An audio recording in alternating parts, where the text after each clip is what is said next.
अक्षय तृतीया जवळ आल्यापासून सोशल मीडियावर एक मेसेज व्हायरल होतोय।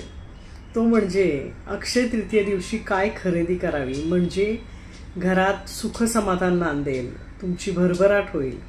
त्यासाठी अनेक वस्तूंची लिस्ट दिली आहे की या वस्तू या दिवशी खरेदी केल्याने तुमच्या आयुष्यात तुम्हाला सुखाचे दिवस येतील। असं खडे मीठ, कवड्या, कापूस हे सगळं अक्षय तृतीयेला आणून घरात सुख समाधान येणार असेल आणि भरभराट होणार असेल तर फक्त अक्षय तृतीयेच्या दिवसाची वाट पाहत सगळे शांत बसले असते, नाही का, की त्या दिवशी या वस्तू खरेदी करूया आणि आपल्या आयुष्यात सुख समाधान भरभराट मिळवूया। त्यासाठी एकमेकांशी प्रेमाने वागायची गरज नाही, एकमेकांना आदर द्यायची गरज नाही, प्रामाणिकपणे कष्ट करायची गरज नाही, काहीच नाही। फक्त या 5-6 वस्तू अक्षय तृतीया दिवशी खरेदी करा आणि मिळवा सुख समाधान आणि भरभराट। आहे की नाही मजा?